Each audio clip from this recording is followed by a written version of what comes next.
ತುಂಗಭದ್ರಾ ಜಲಾಶಯಕ್ಕೆ ಇವತ್ತು ಬಾಗಿನ ಅರ್ಪಿಸುವ ಕಾರ್ಯಕ್ರಮದಲ್ಲಿ ಶಾಸಕರು ಮತ್ತೆ ರೈತರಿಗೆ ಪ್ರವೇಶವನ್ನ ನಿರಾಕರಿಸಲಾಗಿದೆ. ಈ ಕುರಿತು ಬ್ರೇಕಿಂಗ್ ನ್ಯೂಸ್ ಕೂಡ ಲಭ್ಯವಾಗ್ತಾ ಇದೆ. ತುಂಗಭದ್ರಾ ಜಲಾಶಯಕ್ಕೆ ಇವತ್ತು ಬಾಗಿನ ಅರ್ಪಿಸುವಂತ ಕಾರ್ಯಕ್ರಮಕ್ಕೆ ಮುಖ್ಯವಾಗಿ ಶಾಸಕರು ಮತ್ತು ರೈತರಿಗೆ ಪ್ರವೇಶವನ್ನ ನಿರಾಕರಿಸಿದ್ದಾರೆ ಅನ್ನೋ ಒಂದು ಆರೋಪ ಕೇಳಿ ಬರ್ತಾ ಇದೆ. ಪೊಲೀಸರು ರೈತ ಮುಖಂಡರ ನಡುವೆ ವಾಗ್ವಾದ ಕೂಡ ನಡೆದಿರುವಂತದ್ದು. ಶಾಸಕ HR ಗವಿಯಪ್ಪಗೆ ಪ್ರವೇಶ ನಿರಾಕರಿಸಿದಂತ ಆರಕ್ಷಕರು ಪೊಲೀಸರ ನಡೆಗೆ ಅಲ್ಲಿನ ರೈತರು ಮತ್ತು ಶಾಸಕರು ರೊಚ್ಚಿಗೆದ್ದಿದ್ದಾರೆ. ತುಂಗಭದ್ರಾ ಜಲಾಶಯದ ಆವರಣದಲ್ಲಿ ಬಿಗುವಿನ ವಾತಾವರಣ ಕೂಡ ಬೀಡು ಬಿಟ್ಟಿರುವಂತದ್ದು. ಸ್ಥಳೀಯ ಶಾಸಕರಿಗೂ ಕೂಡ ಪ್ರವೇಶವನ್ನ ನಿರಾಕರಿಸಿದ್ದೀರಾ ಅಂತ ಹೇಳಿ ರೈತರು ಆಕ್ರೋಶವನ್ನ ವ್ಯಕ್ತಪಡಿಸಿದ್ದಾರೆ. ಇನ್ನ ಇದರಲ್ಲಿ ನೋಡೋದಾದ್ರೆ ಪೊಲೀಸರು ದರ್ಪದಿಂದ ವರ್ತಿಸ್ತಾ ಇದ್ದಾರೆ ಅಂತ ಹೇಳಿ ಕೂಡ ಆರೋಪ ವ್ಯಕ್ತ ಆಗ್ತಾ ಇರುವಂತದ್ದು. ತುಂಗಭದ್ರಾ ಜಲಾಶಯಕ್ಕೆ ಇವತ್ತು CM ಬಾಗಿನ ಅರ್ಪಣೆ ಕಾರ್ಯಕ್ರಮ ಏರ್ಪಾಡು ಮಾಡಲಾಗಿದೆ. ಬಾಗಿನ ಕೊಡುವಂತ ಕಾರ್ಯಕ್ರಮಕ್ಕೆ ಮುಖ್ಯವಾಗಿ ಶಾಸಕರು ಮತ್ತೆ ರೈತರು ಪ್ರವೇಶ ಮಾಡುವಾಗಿಲ್ಲ. ಇದರಲ್ಲಿ ಪೊಲೀಸರು ಒಂದಷ್ಟು ದರ್ಪವನ್ನ ತೋರಿಸ್ತಾ ಇದ್ದಾರೆ ನಮ್ಮ ಮೇಲೆ ಅಂತ ಹೇಳಿ ರೈತರು ಆಕ್ರೋಶವನ್ನ ವ್ಯಕ್ತಪಡಿಸ್ತಾ ಇದ್ದಾರೆ. ಪೊಲೀಸರ ನಡೆಗೆ ರೈತರು ಮತ್ತು ಶಾಸಕರು ರೊಚ್ಚಿಗೆದ್ದಿರುವಂತದ್ದು. ತುಂಗಭದ್ರಾ ಜಲಾಶಯದ ಈ ಆವರಣದಲ್ಲಿ ಬಿಗುವಿನ ವಾತಾವರಣ ಕೂಡ ಸೃಷ್ಟಿಯಾಗಿದೆ. ಸ್ಥಳೀಯ ಶಾಸಕರಿಗೂ ಕೂಡ ಪ್ರವೇಶವನ್ನ ನಿರಾಕರಿಸಿರೋದ್ರಿಂದ ರೈತರು ಆಕ್ರೋಶವನ್ನ ಇಲ್ಲಿ ವ್ಯಕ್ತಪಡಿಸ್ತಾ ಇರುವಂತದ್ದು. ಒಟ್ಟಾರೆಯಾಗಿ ಇವತ್ತು ಒಂದು ಒಳ್ಳೆ ಕಾರ್ಯಕ್ರಮ ನಡೀತಾ ಇದೆ ತುಂಗಭದ್ರಾ ಜಲಾಶಯದಲ್ಲಿ. ಇವತ್ತು CM ಸಿದ್ದರಾಮಯ್ಯನವರು ಬಾಗಿನ ಕೊಡುವಂತ ಕಾರ್ಯಕ್ರಮದಲ್ಲಿ ಒಂದಷ್ಟು ಬಿಗುವಿನ ವಾತಾವರಣ ಸೃಷ್ಟಿಯಾಗಿದೆ ಅಂತ ಹೇಳಿದ್ರೆ ನಿಜಕ್ಕೂ ತಪ್ಪಾಗೋದಿಲ್ಲ. ಪೊಲೀಸರು ಶಾಸಕರು ಮತ್ತೆ ರೈತರ ನಡುವೆ ಒಂದಷ್ಟು ಫುಲ್ ವಾಗ್ವಾದನೆ ನಡೀತಾ ಇದೆ. ಯಾಕೆ ಪ್ರವೇಶವನ್ನ ಕೊಡ್ತಾ ಇಲ್ಲ? ಸ್ಥಳೀಯ ಶಾಸಕರಿಗಾದಂತ HR ಗವಿಯಪ್ಪ ಅವರಿಗೆ ಪ್ರವೇಶವನ್ನ ನಿರಾಕರಿಸಿದ್ದೀರಿ ಅಂತ ಹೇಳಿ ರೈತರು ಕೂಡ ಆಕ್ರೋಶವನ್ನ ವ್ಯಕ್ತಪಡಿಸ್ತಾ ಇದ್ದಾರೆ. ಇನ್ನು ಪೊಲೀಸರ ಈ ಒಂದು ನಡೆಗೆ ಅಲ್ಲಿ ತೀವ್ರವಾಗಿ ವಿರೋಧ ವ್ಯಕ್ತ ಆಗ್ತಾ ಇದೆ. ತುಂಗಭದ್ರಾ ಜಲಾಶಯದ ವಾತಾವರಣದಲ್ಲಿ ಬಿಗುವಿನ ವಾತಾವರಣ ಕೂಡ ಸೃಷ್ಟಿ ಆಗಿರುವಂತದ್ದು. ಪೊಲೀಸರ ನಡೆಗೆ ಇದೀಗ ಆಕ್ರೋಶ ಮುಗಿಲು ಮುಟ್ತಾ ಇದೆ. ಈ ಒಂದು ಸಮಯದಲ್ಲಿ ನಾವು CM ಸಿದ್ದರಾಮಯ್ಯನವರ ಜೊತೆ ಮಾತನಾಡಬೇಕು, ಒಂದಷ್ಟು ಅವ್ರದ ಇವತ್ತು ನಾವು ಪ್ರೊಟೆಸ್ಟ್ ಮಾಡ್ತೀವಿ ಅಂತ ಕೂಡ ರೈತರು ಒಂದಷ್ಟು ಮಾತಿನ ಚಕಾಮಕಿ ಕೂಡ ನಡೆದಿತ್ತು ಈ ಹಿಂದೆ. ಇವಾಗ ಎಲ್ಲರನ್ನೂ ಸಹ ಒಂದಷ್ಟು ಪ್ರವೇಶ ನಿರ್ಬಂಧ ಮಾಡಿದ್ದಾರೆ. ಈ ಒಂದು ಕಾರಣಕ್ಕೆ ಇದೀಗ ರೈತರು ಫುಲ್ ಗರಂ ಆಗಿರುವಂತದ್ದು, ಆಕ್ರೋಶವನ್ನು ಕೂಡ ವ್ಯಕ್ತಪಡಿಸ್ತಾ ಇದ್ದಾರೆ.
ಬಿಡ್ತಾರೆ 5 ನಿಮಿಷ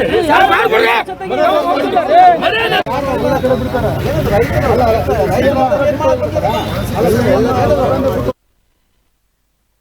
ನೀವು ನೋಡ್ತಾ ಇದ್ದೀರಾ ತುಂಗಭದ್ರಾ ಜಲಾಶಯಕ್ಕೆ ಇವತ್ತು ಸಿಎಂ ಸಿದ್ದರಾಮಯ್ಯನವರು ಬಾಗಿನ ಅರ್ಪಿಸುವ ಕಾರ್ಯಕ್ರಮಕ್ಕೆ ಶಾಸಕರು ಬಂದಿದ್ದಾರೆ, ರೈತರು ಬಂದಿದ್ದಾರೆ. ಆದ್ರೆ ಇವರಿಗೆಲ್ಲ ಪ್ರವೇಶ ನಿರ್ಬಂಧ ಮಾಡಿರುತ್ತಾರೆ. ಈ ಒಂದು ಕುರಿತಾಗಿ ಅಲ್ಲಿ ಪೊಲೀಸರು ಮತ್ತೆ ರೈತರ ನಡುವೆ ಒಂದಷ್ಟು ಮಾತಿನ ಚಕಮಕಿ ನಡೆದಿರುವಂತದ್ದು. ಏಕಾಏಕಿ ಪ್ರವೇಶವನ್ನ ನಿರ್ಬಂಧ ಮಾಡಿದ್ದೀರಿ ಯಾಕೆ ಅಂತೇಳಿ ಕೂಡ ಒಂದಷ್ಟು ಪ್ರಶ್ನೆಗಳನ್ನ ಕೇಳಿದ್ದಾರೆ. ಇನ್ನು ಇದರ ಮಧ್ಯದಲ್ಲಿ ನೋಡೋದಾದ್ರೆ ಸ್ಥಳೀಯ ಶಾಸಕರಾದಂತ ಗವ್ಯಪ್ಪ ಅವರಿಗೂ ಸಹ ಪ್ರವೇಶವನ್ನ ನಿರ್ಬಂಧ ಮಾಡಿದ್ದಾರೆ. ಏನು ಇದೀಗ ಪೊಲೀಸರು ನಿರ್ಬಂಧ ಮಾಡಿರೋದು ಮತ್ತೆ ಮಾತಿನ ಚಕಮಕಿ ನಡುವೆ ಇದೀಗ ಶಾಸಕರಾಗಿರ್ಬೋದು ರೈತರಾಗಿರ್ಬೋದು ಮನೆಗೆ ವಾಪಸ್ ಆಗಿದ್ದಾರೆ. ಏನೋ ರೊಚ್ಚಿಗೆದ್ದ ಶಾಸಕರು ಆಪ್ತರ ನಡುವೆ ಒಂದಷ್ಟು ಏನೋ ಮಾತಿನ ಚಕಮಕಿ ನಡೀತು. ಇದರ ಒಂದು ಪೊಲೀಸರ ವಿರುದ್ಧ ಆಕ್ರೋಶವನ್ನ ಕೂಡ ವ್ಯಕ್ತಪಡಿಸ್ತಾ ಇದ್ದಾರೆ. ಇದರಲ್ಲಿ ಬಾಗಿನ ಸಮರ್ಪಣೆ ಕಾರ್ಯಕ್ರಮಕ್ಕೆ ಅವಕಾಶ ಕೊಡದೆ ನಿರಾಕರಿಸಿದ ಹಿನ್ನೆಲೆಯಲ್ಲಿ ಶಾಸಕರು ಹಾಗೂ ರೈತ ಮುಖಂಡರು ಕಾರ್ಯಕ್ರಮದಲ್ಲಿ ಪಾಲ್ಗೊಳ್ಳದೆ ಮನೆಗೆ ಹಿಂತಿರುಗಿದ್ದಾರೆ.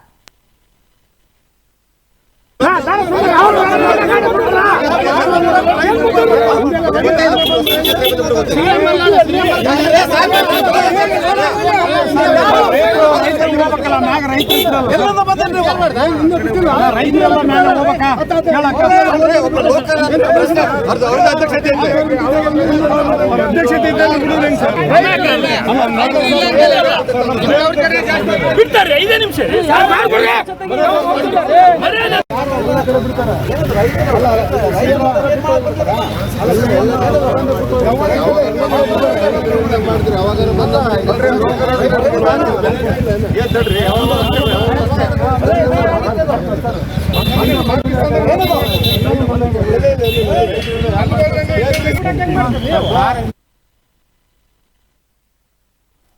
ನೀವು ನೋಡ್ತಾ ಇದ್ದೀರಾ ದೃಶ್ಯಾವಳಿಗಳಲ್ಲಿ ಇವತ್ತು ತುಂಗಭದ್ರಾ ಜಲಾಶಯಕ್ಕೆ ಬಾಗಿನ ಅರ್ಪಿಸುವ ಕಾರ್ಯಕ್ರಮಕ್ಕೆ ಶಾಸಕರು ರೈತರು ಕೂಡ ಬಂದಿರುವಂತದ್ದು. ಆದ್ರೆ ಪೊಲೀಸರ ನಡೆಗೆ ಮುಖಂಡರ ನಡುವೆ ಒಂದಷ್ಟು ವಾಗ್ವಾದ ನಡೆದಿದೆ. ಬನ್ನಿ ಇದ್ರ ಬಗ್ಗೆ ಮಾತನಾಡೋದಕ್ಕೆ ವರದಿಗಾರರಾದಂತ ಮಂಜುನಾಥ್ ದೂರವಾಣಿ ಸಂಪರ್ಕದ ಮೂಲಕ ನನ್ನೊಟ್ಟಿಗಿದ್ದಾರೆ. ಮಂಜುನಾಥ್, ಏನೆಲ್ಲ ಮಾಹಿತಿ ಇದೆ? ಈಗ ಪೊಲೀಸರು ಒಂದಷ್ಟು ಪ್ರವೇಶವನ್ನ ನಿರ್ಬಂಧ ಮಾಡಿದ್ದಾರೆ ಅನ್ನೋ ಆರೋಪ ಕೇಳಿ ಬರ್ತಾ ಇದೆ. ಇದ್ರ ಬಗ್ಗೆ ಹೆಚ್ಚಿನ ಮಾಹಿತಿ ಏನಿದೆ? ಹೌದು ರಾಧಿಕಾ ಅವರೇ, 19ನೇ ಕ್ರಶ್ ಗೇಟ್ ಲಿಂಕ್ ಕಟ್ ಆಗಿ ಕಳೆದ 40 ದಿನಗಳ ನಂತರ ಕ್ರಶ್ ಗೇಟ್ ತುಂಗಭದ್ರಾ ಜಲಾಶಯ ಭರ್ತಿ ಆಗಿದೆ. ಭರ್ತಿ ಆದ ಕಾರಣ ಸಿಎಂ ಸಿದ್ದರಾಮಯ್ಯ, ಡಿ.ಕೆ. ಶಿವಕುಮಾರ್ ಮತ್ತಿತರ ಅಧಿಕಾರಿಗಳು, ರಾಜಕಾರಣ ಪಕ್ಷದ ಮುಖಂಡರು ಆಗಮಿಸುತ್ತಿದ್ದಾರೆ. ಈ ಮಧ್ಯೆ ಪೊಲೀಸರು ಬಿಗಿ ಭದ್ರತೆಯನ್ನು ತುಂಗಭದ್ರಾ ಜಲಾಶಯಕ್ಕೆ ಒದಗಿಸಿದ್ದಾರೆ. ಆದ ಕಾರಣ ಸ್ಥಳೀಯ ಶಾಸಕರಾದ HR ಗವಿಯಪ್ಪನವರು ತುಂಗಭದ್ರಾ ಜಲಾಶಯದ ಮುಂಬಾಗಿಲಿಗೆ ರೈತ ಮುಖಂಡರ ಜೊತೆಗೆ ಆಗಮಿಸಿದರು. ಪೊಲೀಸ್ ಅಧಿಕಾರಿಗಳು ಯಾವುದೇ ರೀತಿಯಾಗಿ ಅಧಿಕಾರಿಗಳಿಗೆ ಶಾಸಕರಿಗೆ ಬೆಂಬಲಿಸಬೇಕಂತ ರೈತ ಮುಖಂಡರಿಗೂ ಒಳಗಡೆಯಲ್ಲೂ ಪ್ರವೇಶಿಸಲು ನಿರಾಕರಿಸಿದರು. ನಿಮಿಷ ಇಲ್ಲಿ ಯಾಕೆ ಪ್ರವೇಶವನ್ನ ನಿರ್ಬಂಧ ಮಾಡಿದ್ದಾರೆ? ಇದ್ರ ಬಗ್ಗೆ ಮಾಹಿತಿ ಕೊಟ್ಟಿದ್ದಾರೆ ಹಾಗಾದ್ರೆ? ಕಳೆದ ಬಾರಿ ಮೊನ್ನೆ ತಾನ ನಡೆದ ಘಟನೆಯಲ್ಲಿ ಕ್ರೀಡಾಂಗಣದಲ್ಲಿ ನಡೆದ ಏಕಾಏಕಿಯ ಒಬ್ಬ ವ್ಯಕ್ತಿ ಮುಖ್ಯಮಂತ್ರಿ ಮುಂಭಾಗಕ್ಕೆ ಹೋಗಿದ್ದ ಘಟನೆಯನ್ನು ಇರುವ ಕಾರಣ ಅತಿಯಾಗಿ ಸೂಕ್ಷ್ಮ ಪ್ರದೇಶ ಎಂದು ಘೋಷಣೆ ಮಾಡಿ ಯಾವುದೇ ಅಧಿಕಾರಿಗಳು ಶಾಸಕರನ್ನು ಹೊರತುಪಡಿಸಿ ರೈತ ಮುಖಂಡರಿಗೆ ಆಗಲಿ ಯಾವುದೇ ಸಂಘಟನೆಗಳಿಗೆ ಪ್ರವೇಶವಿಲ್ಲ ಎಂದು ತಿಳಿಸಿದ್ದಾರೆ. ಮಂಜುನಾಥ್, ಸರಿ ಆಯ್ತು. ಈಗ ಬೇರೆಯವ್ರಿಗೆಲ್ಲ ಬೇಡ, ಸ್ಥಳೀಯ ಶಾಸಕರಾದಂತ ಗವಿಯಪ್ಪ ಅವ್ರಿಗಾದ್ರೂ ಅಲ್ಲಿ ಪ್ರವೇಶ ಕೊಡ್ಬೋದಾಗಿತ್ತಲ್ಲ ಹಾಗಾದ್ರೆ? ಹೌದು ರಾಧಿಕಾ ಅವರೇ, ಅಧಿಕಾರಿಗಳು ಪೊಲೀಸರು ಬೇರೆ ಬೇರೆ ಸ್ಥಳಗಳಿಂದ ಇಲ್ಲಿಗೆ ಆಗಮಿಸಿರ್ತಾರೆ ಬಂದೋಬಸ್ತ್ ಸಲುವಾಗಿ. ಆದ ಕಾರಣ ಅವರಿಗೆ ಇವರು ಶಾಸಕರು ಅಥವಾ ಮುಖಂಡರು ಯಾವುದೇ ಇದೆ ಎಂದು ತಿಳಿಯದೆ ಈ ಘಟನೆ ನಡೆದಿರುವುದು ಬೆಳಕಿಗೆ ಬರುತ್ತಿದೆ. ಹಾಗಾದ್ರೆ ಇವರು ಒಂದು ಇನ್ಫಾರ್ಮ್ ಮಾಡ್ಬೇಕಿತ್ತಲ್ವಾ? ಈ ತರ ಒಂದು ಘಟನೆ ಆಗಿದೆ, ಯಾರಿಗೂ ಸಹ ಪ್ರವೇಶ ಇಲ್ಲ ಅಂತ ಒಂದು ಇನ್ಫಾರ್ಮ್ ಕೂಡ ಮಾಡಿರ್ಬೇಕು. ಏಕಾಏಕಿ ಅಲ್ಲಿ ಕರೆಸಿ ವಾಪಸ್ ಕಳಿಸುವಂತದ್ದು ಏನಿತ್ತು? ಇದ್ರ ಬಗ್ಗೆ ಮಾಹಿತಿ ಇತ್ತ ಅವ್ರಿಗೆ ಹಾಗಾದ್ರೆ? ಹೌದು, ಕಳೆದ ಬಾರಿ ಮುಖ್ಯಮಂತ್ರಿಗಳು ಕ್ರಶ್ ಗೇಟ್ ಕಳಿಸಿದ ನಂತರ ಆಗಮಿಸಿದ ಸಂದರ್ಭದಲ್ಲಿ ಇದೇ ರೀತಿಯ ಘಟನೆ ನಡೆದಿತ್ತು. ಆಗ ಕೂಡ HR ಗವಿಯಪ್ಪ ಅವರು ಪೊಲೀಸ್ ಅಧಿಕಾರಿಗಳಿಗೆ ತೀವ್ರವಾಗಿ ಖಂಡಿಸಿದರು.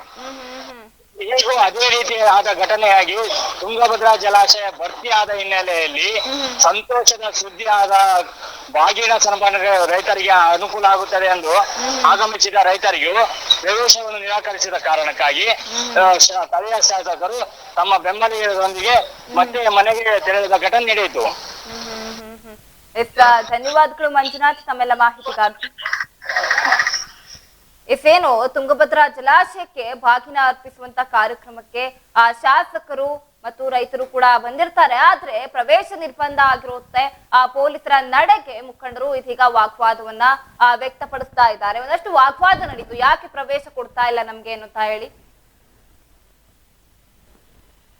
ಇಫೇನು ಇಲ್ಲಿ ನೋಡೋದಾದ್ರೆ ಕಳೆದ ಬಾರಿ ಸಿಎಂ ಸಿದ್ದರಾಮಯ್ಯ ಅವರು ಭಾಗವಹಿಸಿದಂತ ಒಂದು ಕಾರ್ಯಕ್ರಮಕ್ಕೆ ಏಕಾಏಕಿ ಒಬ್ಬ ಕಾರ್ಯಕ್ರಮ ನೇರವಾಗಿ ನುಗ್ಗಿರ್ತಾನೆ. ಅದರಲ್ಲಿ ನೋಡೋದಾದ್ರೆ ಸಿಎಂ ಸಿದ್ದರಾಮಯ್ಯನವರು ಏನೋ ಒಂದು ದಾಖಲೆಗಳನ್ನ ಪರಿಶೀಲನೆ ಮಾಡ್ತಾ ಇದ್ದಾರೆ. ಈ ಒಂದು ಸಂದರ್ಭದಲ್ಲಿ ಏಕಾಏಕಿ ಕಾರ್ಯಕರ್ತರು ಸಿಎಂ ಬಳಿ ಹೋಗೋದನ್ನ ಅವರ ಅಂಗರಕ್ಷಕರು ಏನು ತಡೀತಾರೆ. ಈ ಒಂದು ಘಟನೆಯನ್ನ ಮುಂದಿಟ್ಟುಕೊಂಡು ಇವತ್ತು ನಡೀತಾ ಇರುವಂತ ಬಾಗಿನ ಅರ್ಪಿಸುವ ಕಾರ್ಯಕ್ರಮಕ್ಕೆ ಸ್ಥಳೀಯರು ಮತ್ತೆ ಶಾಸಕರನ್ನ ಪ್ರವೇಶ ನಿರ್ಬಂಧನ ಕೂಡ ಮಾಡಲಾಗಿದೆ ಅಂತೇಳಿ ನಮ್ಮ ವರದಿಗಾರರಾದಂತ ಮಂಜುನಾಥ್ ಒಂದಷ್ಟು ಮಾಹಿತಿಯನ್ನ ನೀಡ್ತಾ ಇದ್ರು. ಇಲ್ಲಿ ನೋಡೋದಾದ್ರೆ ಆ ಒಂದು ಘಟನೆಯ ಬಳಿಕ ಇವರೊಂದಷ್ಟು ಇನ್ಫಾರ್ಮ್ ಕೊಡ್ಬೇಕಾಗಿತ್ತು. ಇವತ್ತೇನು ಈ ತರ ಒಂದು ಘಟನೆ ಆಗಿದೆ, ಅದರ ಒಂದು ಸಲುವಾಗಿ ನಾವು ಯಾವುದೇ ರೀತಿಯಾದಂತ ರೈತರನ್ನಾದ್ರೂ ಸರಿ, ಶಾಸಕರಾದಂತ ಅವರನ್ನು ಸರಿ ನಾವು ಇಲ್ಲಿ ಪ್ರವೇಶವನ್ನ ಕೊಡೋದಿಲ್ಲ ಅಂತ ಹೇಳಿ ಇವರೊಂದಷ್ಟು ಇನ್ಫಾರ್ಮ್ ನ ಇಂಟಿಮೇಟ್ ಮಾಡಿದ್ರೆ ಬಹುಶಃ ಇವತ್ತು ಈ ವಾಗ್ವಾದ ನಡೀತಾ ಇರ್ಲಿಲ್ಲ ಅಂತ ಕಾಣಿಸುತ್ತೆ. ಒಟ್ಟಾರೆಯಾಗಿ ಪೊಲೀಸರು ವಿರುದ್ಧ ಒಂದಷ್ಟು ಆಕ್ರೋಶಗಳು ವ್ಯಕ್ತ ಆಗ್ತಾ ಇದೆ. ಏಕಾಏಕಿ ಅಲ್ಲಿ ಬಂದಿರುವಂತ ಶಾಸಕರಿಗೂ ಸಹ ಒಂದಷ್ಟು ಏನು ವಾಪಸ್ ಕಳಿಸಿರುವಂತದ್ದು, ಅವರು ಒಂದಷ್ಟು ಭರವಸೆ ಮತ್ತೆ ಮಾತಾಡ್ಬೇಕು ಸಿಎಂ ಜೊತೆ ಅಂತ ಹೇಳಿ ಒಂದು ಕಾರ್ಯಕ್ರಮಗಳನ್ನ ಅವರು ಕೂಡ ಹಮ್ಮಿಕೊಂಡು ಬಂದಿರ್ತಾರೆ. ನಾವು ಸಿಎಂ ಜೊತೆ ಮಾತನಾಡ್ಬೇಕು, ನಮ್ಮ ಒಂದು ಪರಿಸ್ಥಿತಿ ಬಗ್ಗೆ ಅವರಿಗೆ ಮುಟ್ಟುವಂತೆ ಮಾಡ್ಬೇಕು, ಮನ ಮುಟ್ಟುವಂತೆ ಮಾಡ್ಬೇಕು ಅಂತ ಹೇಳಿ ಅವರು ಸಹ ಒಂದಷ್ಟು ಯೋಜನೆಗಳನ್ನ ಹಾಕೊಂಡು ಬಂದಿರ್ತಾರೆ. ಆದ್ರೆ ಇವರು ಏಕಾಏಕಿ ಪ್ರವೇಶವನ್ನ ನಿರ್ಬಂಧ ಮಾಡಿರೋದ್ರಿಂದ ವಾಪಸ್ ಈಗ ಮನೆಗೆ ಹಿಂತಿರುಗಿರುವಂತದ್ದು. ಇವತ್ತು ತುಂಗಭದ್ರಾ ಜಲಾಶಯಕ್ಕೆ ಸಿಎಂ ಸಿದ್ದರಾಮಯ್ಯ ಅವರು ಬಾಗಿನ ಸಮರ್ಪಣೆ ಕಾರ್ಯಕ್ರಮಕ್ಕೆ ಬರ್ತಾರೆ ಅಂತ ಒಂದು ವಿಷಯ ಗೊತ್ತಾಗಿನೇ ಸ್ಥಳೀಯ ಶಾಸಕರಾದಂತ ಎಲ್ಲಾ ಏನು HR ಗವಿಯಪ್ಪ ಇರ್ಬೋದು, ರೈತ ಮುಖಂಡರು ಇರ್ಬೋದು, ಎಲ್ಲರೂ ಸಹ ಬಂದಿರ್ತಾರೆ. ಆದ್ರೆ ಪೊಲೀಸರ ಪ್ರವೇಶವನ್ನ ನಿರಾಕರಿಸಿದ ಕಾರಣಕ್ಕೆ ಶಾಸಕರು ಮತ್ತು ರೈತ ಮುಖಂಡರ ಮಧ್ಯೆ ಒಂದಷ್ಟು ಮಾತಿನ ಚಕಮಕಿ ನಡೀತಾ ಇದೆ. ನೀವು ನೋಡ್ತಾ ಇದ್ರ ದೃಶ್ಯಾವಳಿಗಳಲ್ಲಿ ಒಟ್ಟಾರೆಯಾಗಿ ಒಂದು ಪೊಲೀಸರ ಜೊತೆಗೆ ವಾಗ್ವಾದ ಆದ ನಂತರ ಗವಿಯಪ್ಪ ಆಗಿರ್ಬೋದು, ಅಲ್ಲಿನ ಒಂದಷ್ಟು ಶಾಸಕರಾಗಿರ್ಬೋದು ಮತ್ತೆ ರೈತರಾಗಿರ್ಬೋದು ಮನೆಗೆ ವಾಪಸ್ ಕೂಡ ಆಗಿದ್ದಾರೆ.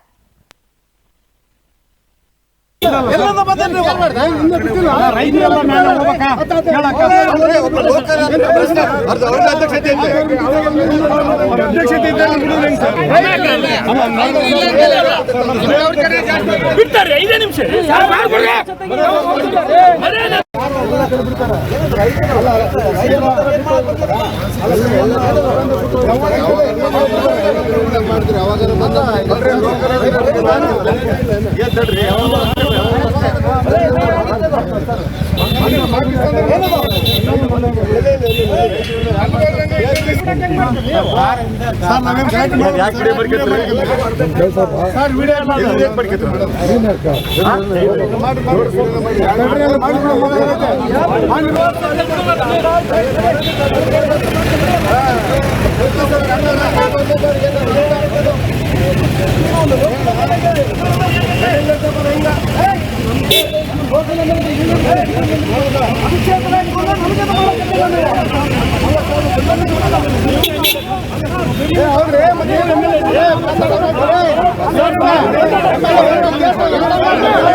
ಬಿಡ್ತಾರೆ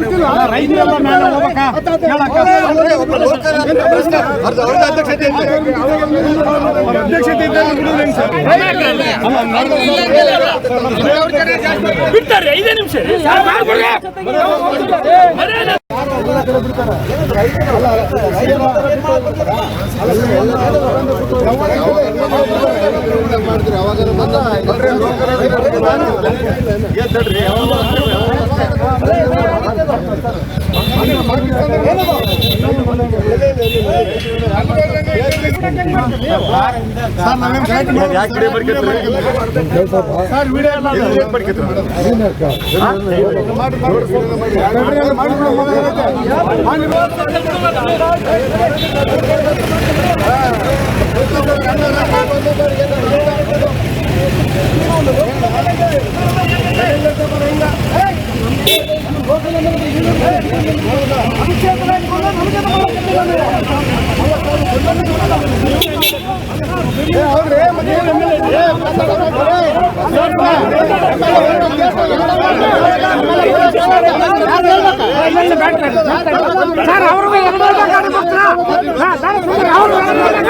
ಬಿಡ್ತಾರೆ 5 ನಿಮಿಷ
ಬಿಡ್ತಾರೆ 5 ನಿಮಿಷ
ಏನು ತುಂಗಭದ್ರಾ ಜಲಾಶಯಕ್ಕೆ ಬಾಗಿನ ಅರ್ಪಿಸುವ ಕಾರ್ಯಕ್ರಮಕ್ಕೆ ಶಾಸಕರು ಮತ್ತೆ ರೈತರಿಗೆ ಪ್ರವೇಶ ಇಲ್ಲ ಅಂತ ಹೇಳಿ ಒಂದಷ್ಟು ಅಲ್ಲಿ ವಾಗ್ವಾದ ನಡೀತಾ ಇದೆ.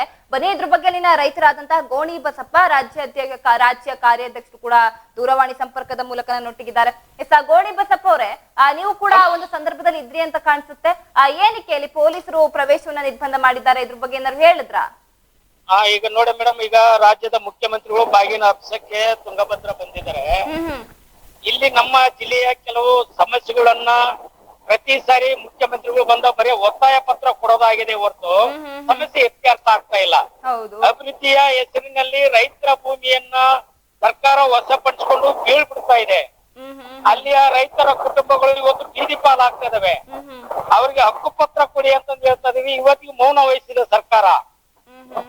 ಆಮೇಲೆ ಕೆಲವು ಅರಣ್ಯದ ಅಂಚಿನಲ್ಲಿ ಸಾಗು ಮಾಡ್ತಕ್ಕಂತ ರೈತರಿಗೆ ಒಕ್ಕಲಿಸಲಿಕ್ಕೆ ನೋಟಿಸ್ ಅನ್ನ ಜಾರಿ ಮಾಡ್ತಾ ಇದಾರೆ.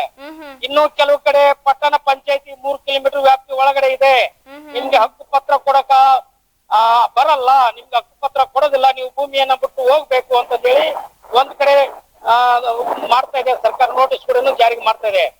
ಇದನ್ನ ಮುಂದಿನ ದಿನಗಳಲ್ಲಿ, ಇದು ಇವತ್ತಿನ ಭೂಮಿ, ನಾವು ಇದೇ ತುಂಗಭದ್ರಾ ನದಿಗೆ ಮುಳುಗಡೆ ಹೊಂದಿ ಅಲ್ಲಿ ಆಸ್ತಿ ಮನೆ ಹೊಲ ಮಠ ಕಳ್ಕೊಂಡು ಪುನರ್ವಸತಿ ಪಡೆದಂತ ಜನ.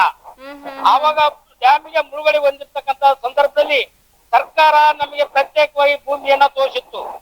ಅಲ್ಲಿ ತೋರಿಸಿರ್ತಕ್ಕಂತ ಜಮೀನಲ್ಲಿ ಸಾగు ಮಾಡ್ಕೊಂಡು ಇವತ್ತು 70 ವರ್ಷಗಳ ಕಾಲ ನಮ್ಮ ಹಿರಿಕರು ಜೀವನ ಮಾಡಿ ಅವರು ಬದುಕಿ ಬಾಳಿ ದೇಶಕ್ಕೆ ಅನ್ನ ಬಿಟ್ಟು ಬೆಳೆದು ಕೊಟ್ಟೋಗ್ಯಾರ.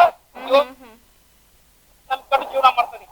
ಮುಂದೆ ಅದೇ ನಮ್ಮ ಭೂಮಿನೇ ನಮ್ಮ ಮಕ್ಕಳಿಗೆ ಜೀವನಕ್ಕೆ ಒಂದು ಭದ್ರತೆ. ಈಗ ಇಂಥ ಭೂಮಿಯನ್ನ ಕಸ್ಕೊಂಡು ನಮ್ಮ ಕುಟುಂಬಗಳನ್ನ ಬೀದಿ ಪಾಲು ಮಾಡ್ತವೆ.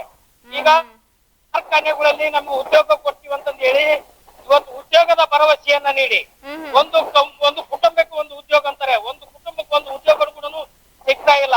ಅದು ಅಲ್ಪ ಸ್ವಲ್ಪ ಓದಿರ್ತಕ್ಕಂಥ SLC PUC ಓದಿರ್ತಕ್ಕಂಥ ಯುವಕರು ಏನ್ ಕೊಡ್ತಾರೆ, ಒಂದು ಕಸ ಹೊಡೆಯೋ ಕೆಲಸ ಕೊಡ್ತಾರೆ. ಅದರಿಂದ ಅವರ ಬದುಕು ಕಟ್ಟಕ್ಕ ಸಾಧ್ಯನಾ? ಆ ಕುಟುಂಬ ನಿರ್ವಹಣೆ ಮಾಡ್ಲಿಕ್ಕೆ ಸಾಧ್ಯನಾ? ಒಂದು ಕಡೆ ಸರ್ಕಾರ ನಾವು ಅಭಿವೃದ್ಧಿ ವಿರೋಧಿಗಳಲ್ಲ, ಅಭಿವೃದ್ಧಿ ಹೆಸರಿನಲ್ಲಿ ಕಾರ್ಖಾನೆಗಳಿಗೆ ಬೇಕಾಬಿಟ್ಟಿ ಭೂಮಿಯನ್ನ ಕೊಟ್ಟು ಮುಂದಿನ ದಿನಗಳಲ್ಲಿ ಆಹಾರಕ್ಕೆ ಅಭದ್ರತೆ ಉಂಟಾಗುತ್ತೆ, ರೈತರ ಬದುಕು ಬೀದಿ ಪಾಲಾಗುತ್ತೆ, ರೈತರ ಮಕ್ಕಳಿಗೆ ಉದ್ಯೋಗ ಸೃಷ್ಟಿ ಆಗಲ್ಲ. ಇವತ್ತು ಕೃಷಿಲಿಂದ ಎಷ್ಟೊಂದು ನಾವು ಉದ್ಯೋಗ ಕೊಡ್ತಾ ಇದೀವಿ. ಕಾರ್ಮಿಕರಿಂದ ಹಿಡಿದು ಹೋಟೆಲ್ ಮಾಲೀಕರವರೆಗೂ, ಲಾರಿ ವಾಹನವರು, ಅಮಲರು, ಪ್ರತಿಯೊಬ್ಬರಿಗೂ ನಾವು ಉದ್ಯೋಗವನ್ನು ಸೃಷ್ಟಿ ಮಾಡ್ತಾ ಇದೀವಿ. ಆಮೇಲೆ ದನ ಕರ ಪಶು ಪಕ್ಷಿ ಪ್ರಾಣಿಗಳಿಗೂ ನಾವು ಆಹಾರವನ್ನ ಕೊಡ್ತಾ ಇದೀವಿ. ಕಾರ್ಖಾನೆಯವರು ಏನ್ ಕೊಡ್ತಾರ್ರಿ? ಎಲ್ಲರಿಗೂ ಧೂಳು ಕೊಡ್ತಿದ್ರೆ, ಧೂಳು ತಿನ್ನಕ್ಕೆ ಉಸಿರಾಡಕ್ಕೆ ಕೆಟ್ಟ ವಾಸನೆ ಅಂತ ಧೂಳು ಕೊಡ್ತಾರೆ. ಅವ್ರಿಗೆ ಇವತ್ತು ಬದುಕಲಿಕ್ಕೆ ಪ್ರಾಣಿಗಳು ಬದುಕಲಿಕ್ಕೆ ಆಗ್ತಕ್ಕಂತ ಸನ್ನಿವೇಶ ಇವತ್ತು ಸೃಷ್ಟಿ ಮಾಡಿದ್ದಾರೆ. ಇದರಿಂದ ಏನಾದ್ರು ದೇಶ ಅಭಿವೃದ್ಧಿ ಆಗುತ್ತೇನ್ರಿ? ನಿಜ ಬಸಪ್ಪರ ನೀವು ಹೇಳ್ತೀರಾ ಮಾತು ನಿಜ ಅಕ್ಷರಶಃ ನಿಜ. ರೈತರ ಅಭಿವೃದ್ಧಿ ಆದ್ರೆ ಮಾತ್ರ, ಹಳ್ಳಿಗಳು ಅಭಿವೃದ್ಧಿ ಆದ್ರೆ ಮಾತ್ರ ದೇಶ ಅಭಿವೃದ್ಧಿ ಆಗೋದು. ಎಲ್ಲ ಒಂದು ಸಿಟಿಗಳಲ್ಲಿ ದೊಡ್ಡ ದೊಡ್ಡ ಲೈಟ್ಗಳು ಹಾಕ್ಯಂದು, ದೊಡ್ಡ ದೊಡ್ಡ ಕಾರ್ಗಳು, ದೊಡ್ಡ ದೊಡ್ಡ ಟ್ರೈನ್ಗಳು ಹಾಕ್ಯಂದು ಅಡ್ಡಾಡೋದ್ರಿಂದ ದೇಶ ಅಭಿವೃದ್ಧಿ ಆಗೋದಿಲ್ಲ. ದೇಶ ಅಭಿವೃದ್ಧಿ ಆಗ್ಬೇಕಂದ್ರೆ ಮೊದಲು ಹಳ್ಳಿಗಳು ಅಭಿವೃದ್ಧಿ ಆಗ್ಬೇಕು, ರೈತರು ಅಭಿವೃದ್ಧಿ ಆಗ್ಬೇಕು. ಆಗ ತಾನೇ ದೇಶ ಅಭಿವೃದ್ಧಿ ಆಗಕ್ಕೆ ಸಾಧ್ಯತೆ. ಇವತ್ತು ನಾವು ಮುಖ್ಯಮಂತ್ರಿಗಳಿಗೆ ಒತ್ತಡ ಮಾಡ್ತಕ್ಕಂಥದ್ದು ಉದ್ದೇಶ 4 ಅಂಶಗಳದಾವೆ. ಆಮೇಲೆ ನಮ್ಮ ತುಂಗಾಭದ್ರಾ ಮುಳುಗಡೆಯಿಂದ ಪುನರ್ವಸತಿ ಪಡೆದಿರ್ತಕ್ಕಂಥ ಗ್ರಾಮಗಳಿಗೆ ಇವತ್ತು ಬರೀ ನೀರು ಕೊಡಕ್ ಆಗ್ತಿಲ್ಲ ಸರ್ಕಾರಗಳಿಗೆ, ವ್ಯವಸಾಯಕ್ಕಲ್ಲ ಬರೀ ಕುಡಿಲಿಕ್ಕೆ ನೀರು ಕೊಡಕ್ ಆಗ್ತಾ ಇಲ್ಲ ಇವತ್ತು. ಅದ್ರ ಜೊತೆಗೆ ನಮ್ಗೆ ವ್ಯವಸಾಯಕ್ಕೆ ನೀರು ಕೊಡ್ಬೇಕು. ಇವತ್ತು ಇರಿಗೇಷನ್ ಅಂತಂದ್ರೆ ಏತ ನೀರಾವರಿ ಯೋಜನೆ ನೀರು ಕೊಡ್ತೀವಿ ಅಂತಂದ್ರು, ಇವತ್ತು ನೀರಾವರಿ ಯೋಜನೆ ಜಾರಿ ಮಾಡಕ್ ಆಗ್ತಿಲ್ಲ. ಇರ್ತಕ್ಕಂಥ ಏತ ನೀರು ಯೋಜನೆಯನ್ನ ರಿಪೇರಿಗಳನ್ನು ಮಾಡಕ್ ಆಗ್ತಿಲ್ಲ ಸರ್ಕಾರಗಳ ಕಡೆ. ಆದ್ರಿಂದ ನಮ್ಮ ತುಂಗಾಭದ್ರಾ ಮುಳುಗಡೆ ಹೊಂದಿರ್ತಕ್ಕಂಥ ತಾಲೂಕುಗಳು ಯಾವ್ಯಾವ ಇದಾವೋ ಆ ಎಲ್ಲಾ ತಾಲೂಕಿನ ಕೆರೆಗಳಿಗೆ ನೀರನ್ನ ತುಂಬಿಸುವಂತ ಕೆಲಸ ಆಗ್ಬೇಕು. ಆಮೇಲೆ ಏನು ಸರ್ಕಾರಿ ಜಮೀನಲ್ಲಿ ಇರ್ತಕ್ಕಂಥ ರೈತರು ಉಳಿಮೆ ಮಾಡ್ತಕ್ಕಂಥದ್ದಾಗಿರ್ಬೋದು, ಈ ಅರಣ್ಯದ ಅಂಚಿನಲ್ಲಿ ಉಳಿಮೆ ಮಾಡ್ತಕ್ಕಂಥ ರೈತರಾಗಿರ್ಬೋದು, ಇವ್ರನ್ನ ಯಾವುದೇ ಕಾರಣಕ್ಕೂ ಸರ್ಕಾರ ಕ್ಲೆಪ್ಸಬಾರ್ದು. ಅವ್ರಿಗೆ ಹಕ್ಕು ಪತ್ರ ಕೊಟ್ಟು ಅವರ ಬದುಕಲಿಕ್ಕೆ ಜೀವನ ನೆಮ್ಮದಿ ಮಾಡ್ಕೊಡ್ಬೇಕಂತಂದೇಳಿ ಒತ್ತಾಯ ಮಾಡ್ತಾ ಇದೀವಿ. ಜೊತೆಗೆ ನಮ್ಮ ಹೊಸಪೇಟೆ ತಾಲೂಕಿಗೆ, ಹೊಸಪೇಟೆ ವಿಜಯನಗರ ಜಿಲ್ಲೆಯಲ್ಲಿ ಹೊಸಪೇಟೆ ಭಾಗದಲ್ಲಿ ಒಂದು ಸಕ್ಕರೆ ಕಾರ್ಖಾನೆ ಮುಖ್ಯ ಅವಶ್ಯಕತೆ ಇದೆ. ಇಂಥ ಸಂದರ್ಭದಲ್ಲಿ ಇಲ್ಲಿಂದ ಬೆಳೆದಿರ್ತಕ್ಕಂಥ ನಾವು 150, 160, 200 ಕಿಲೋಮೀಟರ್ ಗಟ್ಟಲೆ ಕಬ್ಬನ್ನ ಸಾಗಿಸುವಂತ ಸ್ಥಿತಿ ನಿರ್ಮಾಣ ಆಗಿದೆ. ನಮ್ಮ ಗದ್ದೆಯಿಂದ ರೋಡಿಗೆ ತರಲಿಕ್ಕೆ 150ರಿಂದ 200 ರೂಪಾಯಿ ಹೆಚ್ಚುವರಿ ಖರ್ಚು. ಆಮೇಲೆ ಆ ಲೋಡ್ ಮಾಡ್ಲಿಕ್ಕೆ ಲಾರಿ ಬಾಟ ಅಂತಂದೇಳಿ ಒಂದು ಲಾರಿಗೆ 2,000 ರೂಪಾಯಿ ಬಾಟ, ಮತ್ತೆ ಅವ್ರ ಕಟಾವು ಮಾಡ್ಲಿಕ್ಕೆ 1,000 ರೂಪಾಯಿ. ಇದೆಲ್ಲ ಸೇರಿ ಕನಿಷ್ಠ ನಮಗೆ 1,200ರಿಂದ 1,500 ರೂಪಾಯಿ ಒಂದು ಟನ್ ಕಬ್ಬು ಸಾಗಣೆ ಮಾಡಕ್ ಬರ್ತದೆ. ಇವತ್ತು ಸರ್ಕಾರ 2,300, 400 ಅಂತ ಹೇಳ್ತದೆ. ಅದರಿಂದ ನಮ್ಗೆ ಲಾಭ ಇಲ್ಲ, ನಷ್ಟ ಆಗುತ್ತೆ. 1 ಕ್ವಿಂಟಲ್ 1 ಟನ್ ಕಬ್ಬು ಬೆಳೆದ್ರಿಂದ ನಮ್ಗೆ ಕನಿಷ್ಠ 200ರಿಂದ 300 ರೂಪಾಯಿ ನಷ್ಟದಲ್ಲಿ ಇದೀವಿ ನಾವು. ಇವತ್ತು ಲಾಭ ಅಲ್ಲ, ನಷ್ಟದಲ್ಲಿದ್ದೀವಿ. ಈ ತರ ಕಬ್ಬು ಬೆಳೆಗಾರ ನಷ್ಟ ಆದ್ರೆ ನಾವು ಮುಂದೆ ಯಾವ ರೀತಿ ಬದುಕಬೇಕು? ನಿಜವಾಗ್ಲೂ ಬಸಪ್ಪ ಅವರೇ, ನಿಮ್ಮ ಆಕ್ರೋಶದ ನುಡಿಗಳು ಗೊತ್ತಾಗ್ತಾ ಇದೆ. ಇದು ನಿಮ್ಮ ಒಬ್ಬರ ಮಾತಲ್ಲ, ಅಲ್ಲಿರುವಂತ ರೈತರ ಎಲ್ಲರ ಮಾತು ಸಹ ಆಗಿರುತ್ತೆ.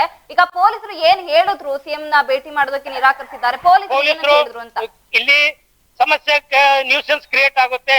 ಜಾಸ್ತಿ ಜನ ಇಲ್ಲಿ ಬರಬೇಡಿ, ಒಂದು ಸಂಘಟನೆಯಿಂದ 4 ಜನರ ಮೇಲೆ ಹೆಚ್ಚಿಗಿರ್ಬೇಡ್ರಿ ಅಂತ ಹೇಳ್ತಿದ್ರೆ, ಪ್ರತಿ ಸರಿ ಈ ತರ ನಮ್ಮನ್ನ ಕರ್ಸ್ಕೊಂತಾರೆ, 4 ಜನ ನಿಂದಿರ್ಸ್ತಾರೆ.